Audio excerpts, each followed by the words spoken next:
how's it going? Hi, Michael. Good. Just see some pictures there of Josh and Ryan on at Energy Park. Josh seems to be running quite good, and that's a tough surface as well. So, I mean, how hopeful are you that the two guys will be able to play, and what sort of contact are they able for? They should be good to go, yeah. So see how they get through the rest of the week, but yeah, early signs they look good. No, that's good to hear. And obviously James Lowe misses out this week. I mean, he is a huge weapon, or his left boot, and the rest of his play is a huge weapon in the Leinster Arsenal. How does his absence change your thinking in terms of tactics? Um, like James didn't feature much for us, if you remember, during the build stages earlier on in the year. So um, because remember he went back to New Zealand for that round 3 and 4 games. So um, yeah, like you've seen the guys. Jimmy's been good this year. Hugo, obviously, you've just had in. Jordan Lambert was unlucky to miss out, probably in some of those games as well. So he obviously played the last 16 game, missed it in the quarterfinal. So yeah, the competition is good regardless there. So we're reasonably comfortable there. Guys even away, there was some guys featured okay. So yeah, no, we're okay. Yep. And just even there on Jordan Larmour, I mean, he has been not getting as much game time, I'd say, as he probably would have wanted and all that. How has he dealt with that, and what are you seeing in training? Jordan's unbelievable. Like he's as good as you can get really in terms of character in the group. Bundle of energy the whole time. How he manages some of, I guess, the disappointing selections maybe at different stages. He just gets on with it. He's just excited to get back in. The next opportunity he gets to be as good as he can possibly be. So, yeah, no, he's been excellent. I was just saying to you, were there last season, the Leinster Toulouse match was probably one of Leinster's best matches of the season, and Toulouse probably feel they left themselves a bit short. I mean, I presume you're expecting a much better performance from them this time. Yeah, like if you remember, the dynamic was a bit different, wasn't it? Like last year, because there was the last 16 games were back to back, the home and away. So this year slightly differently. So, and again, the dynamic of the tournament is unusual. So we played those. We played Connacht. Then we went to South Africa. Then we came back. We played Leicester away in the quarterfinal. Then we obviously Munster were playing Toulouse in that game in the Aviva the week before. So Toulouse had that challenge. Obviously, you have to go game going to extra time into penalties. So then you have to deal with the emotional part of that. Then they travel back to France. Then they come back to Dublin. So they probably had a bit more going on leading into that game last year. Again, it's different this year because they've rested up their team at the weekend. We've had a dynamic where we didn't send certain players to South Africa. And what's right, what's wrong, it's impossible to tell.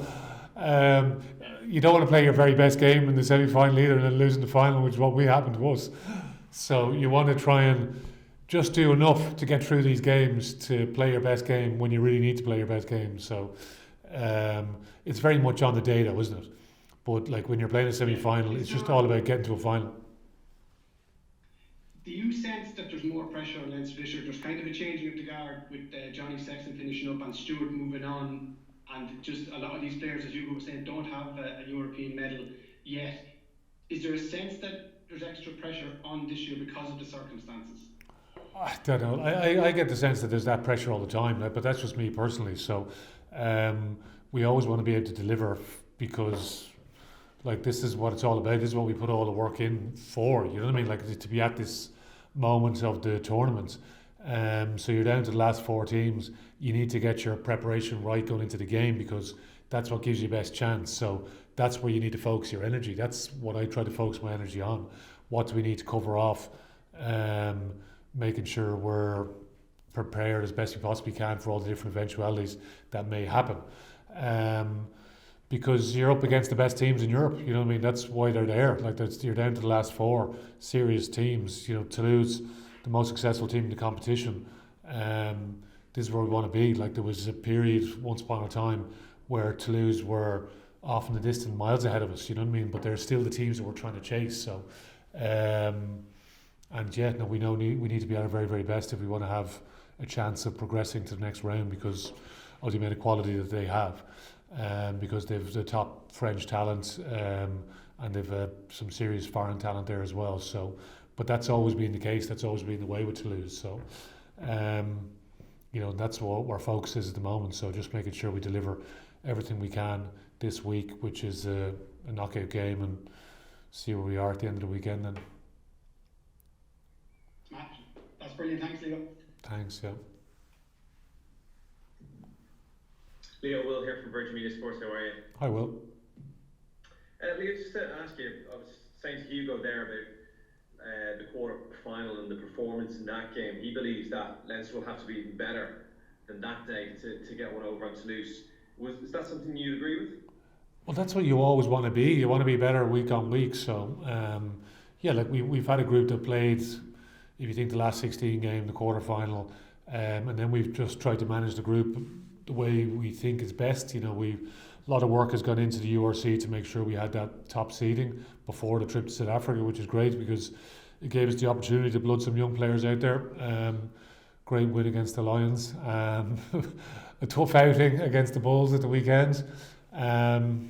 Character building, we'll call it, for some of our younger guys. But still, it's amazing exposure for some young guys to have at this stage. So, because of the dynamic of the season, and even if you look at the three leagues, like they all have different dynamics at play. So the way it is, so we know we have a semi-final now. We know we have a quarter-final in the URC the week after, and we know we've got two knockout games. If you lose two knockout games, then that's it over. But obviously we want to try and progress and be involved in all the 5 knockout games, and so we've had to manage the group quite well, or as in try to manage the group well, so that they're able to fire. As I said, we're excited now about this week. We need to be better because Toulouse are the most successful team in the club, the history of the competition. So it's going to take a huge effort. So the positive thing is, there was so much good work got in earlier in the season to get us to this stage where we have top seeding as well. So in previous years, if you think back, we for a quarter final last year, we had to say because we had the seeding we'd travel away to Leicester, win on the road. We managed to play Toulouse here because we had a better seeding than them. It's great, isn't it? Like we're here at this stage of the competition. We're at the Aviva. Hopefully, we'll have a massive crowd because I think we'll need every ounce of support that we can possibly get. You've had some success in this competition, great success in this competition down throughout the years. And even you personally as a coach, the past few years have been so close, but almost yet so far. Is this the one thing that keeps you awake at night this time of the year, these days? We come on to the last kind of few rounds that you just don't want to fall at that last hurdle again. It's going back to trying to deliver your best. That's all you can really focus on. So there's so many things you can't control, what the opposition or referees on any given day and all the rest. But for us, it's trying to deliver our best performance. So and if you think back to go back to the pool stages, the way the pool stages are, you have 2 pools of 12, so it's the top 8. So the majority of teams are getting through, but it's the small little things. So it's picking up the bonus points when we travel away to Racing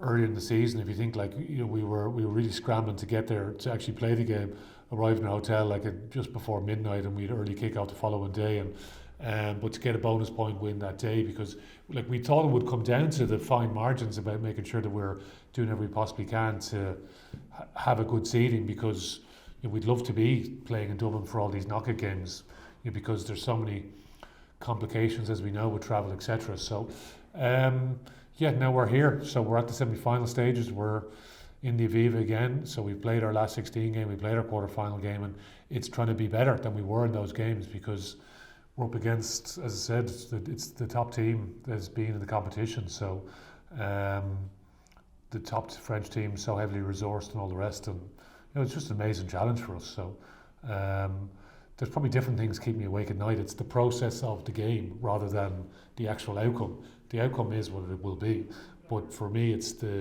how we go about delivering our best, or close to our best.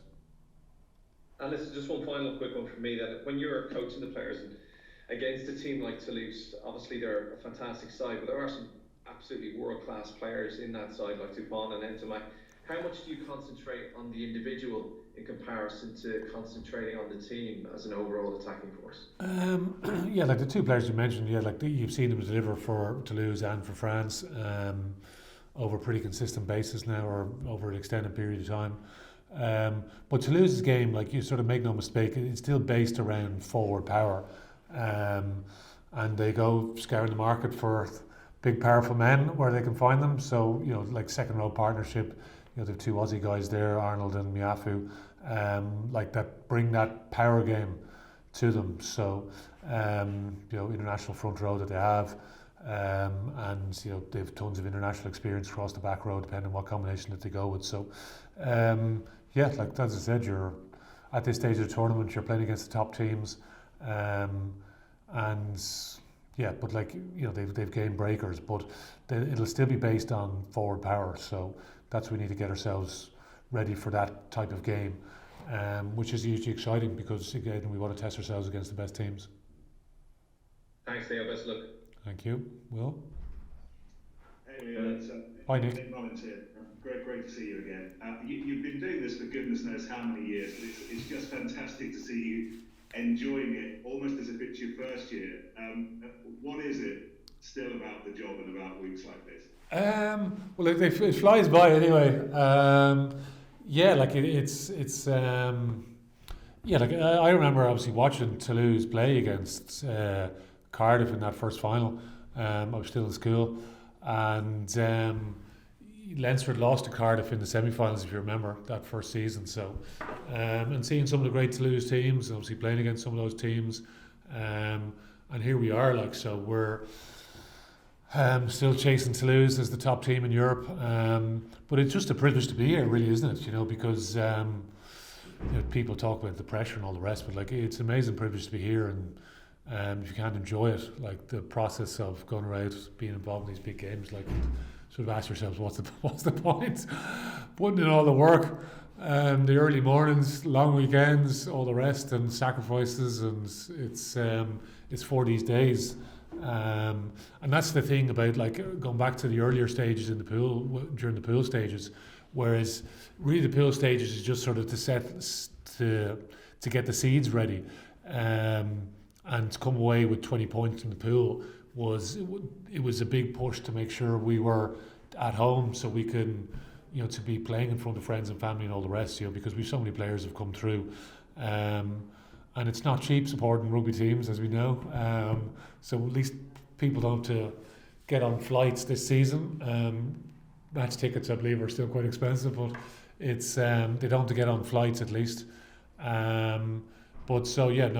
hope we have a great day, because it's two teams. Obviously Toulouse, our team we admire greatly, and a team we've been chasing for a long time in this competition. So still feels like that's very much the case. But we enjoy the process of doing what we do on a daily basis. But it's forward to be involved in these big days, and hugely excited about the challenge. I was going to ask you about your daily routine. What time was your alarm set for this morning? And what time Too early. to turn the lights around tonight? Well, I fall asleep easy at night time, and I wake early, excited to get in and see everybody here. What time are you in the office? Go on. I was early enough today now, so but I wasn't first in, so there was people in ahead of me anyway. Okay. Just interestingly, on that process, does the process change from week to week? How do you stay fresh with that when you are preparing for so many big games at this stage of the season? Do you tinker with it a little bit? There's always little tweaks, for sure. We got some decent work. As I said, like there was early in the piece there, like Toulouse have rested their team at the weekend. Obviously we the group that didn't go to South Africa. So, and like who's right and who's wrong, it's time will tell. It's such an unusual sequence of playoff games this year for the teams involved in URC. So if you want to be successful in two competitions, and it's sort of this fighting, a war on two fronts, really, isn't it? Like, so we want to be successful in two competitions. Is that the right thing to do? Who bloody knows? But like that's what we want to do. So, after the game this weekend, then we turn our attention to Sharks the following week. And again, their team, littered with Springboks. They're out of Champions Cup now, so they get to rest this week. So then they'll come turbocharged into next week. But again, that's not really our focus at the moment. So our focus is fully on Toulouse. Toulouse have, as I said, they rested what it looked like rested most of their starters at the weekend for their trip to Paris. We've got some work done with some of these guys last week, and that was just what we think is a sensible thing to do. And but we'll see where it leaves us. It's an amazing challenge. We want to always test ourselves against the best, and Toulouse have definitely been the best team in Europe since the beginning of the competition. I know obviously it's tweaked with European Cup is now Champions Cup, and we've trips to South Africa to navigate at various different stages as well. So the big thing is for us, again, going back to that point about trying to do everything we could to be in position where we're at home in front of our own fans, or certainly in Dublin in front of our home fans. So it's a great challenge, isn't it? So hopefully it'll be a great occasion, because they're two, as I said, we just admire what Toulouse have done over the course of the competition. Yeah, cheers, Leo. Thanks for your time. Have a great week. Thanks, Nick. Yeah. Leo, it's Don here. There's lots of comings and goings, and some destruction as well. How's the coaching team faring? Good. Good. It's these are just great days. You want to involve the players as much as you possibly can. Players have been great this season. They're growing all the time, and there's we talked about not to harp on about the end of last season, but we finished the season in Europe hugely disappointed, where you're in Marseille, devastation, and you just have to start all over again this season, and you work your way back to get to this point again. We're at the semi-final stages, same venue, same opponents, so we were hoping for the same result. But Toulouse, I'm sure, if you think back to their mindset, trying to get an understanding of what their mindset is, they would have been hugely disappointed how the season's ended for them in the competition, because I know they have placed such an emphasis on the tournament, and as I said, their most successful team in the tournament. So for us as a group of coaches, going back to your actual question, as a group of coaches, we're trying to paint the picture for the players about, it's not just us, but it's, do we understand the motivation of the opposition as well? And I believe Toulouse will be hugely motivated, because they faced the disappointment of falling at this hurdle last year, and as I said, because of their history in the competition, and because they've been so successful in the competition, they will be feeling that level of disappointment probably that we felt, if you remember, at the final stage. So we're new venue, new set of players. I know there's plenty of crossover for both teams, but it's going to be a hugely exciting challenge for both teams. Indeed. And finally, mini tours are kind of a new feature now. What are the positive and what are the negatives so late in the season? Well, the negatives are there's potential negatives, because there's the travel and the unfamiliar environment, and you're away, and we've seen some different challenges with some of those South African trips for different teams at different stages. So you've got to navigate that, then you've got to make some tough decisions as to what's right for your group at any given moment in time. For us, we've been fortunate, because before we got on the plane last week, 2 weeks ago, to go to South Africa, we were already qualified as top seed, so the results weren't going to matter. So it was an opportunity for us to blood some young guys, which is fantastic, because we've 3 players made their debuts out in South Africa, which is great, because some players have to come through the system and they've got to make their first start at some point along the way. Some players have made their first starts for Leinster in Leinster jerseys. So you've 3 debutants and a number of other players that played for Leinster for the first time, and other young guys that are getting valuable experience. Some guys have missed chunks of the season for whatever reason, injury or form or whatever it's been. So they've got some valuable game time out there as well. So we tried to use the tour in a positive way. We had a good result against the Lions, even though the performance was a bit patchy, I think it's fair to say. We've come up against a Bulls team that on the day were excellent, I thought, and they really punished us for any errors that we made. And and it was a very, very dominant display from them. But I think for our young guys, I think it'll be a valuable experience that'll stand to them in future years. So, like all these games, you try to take as much positives as you can out of them. It's not ideal in terms of so many young guys potentially playing, but again, that was the difficult decision that we made. But hopefully the group will be stronger for in the long run.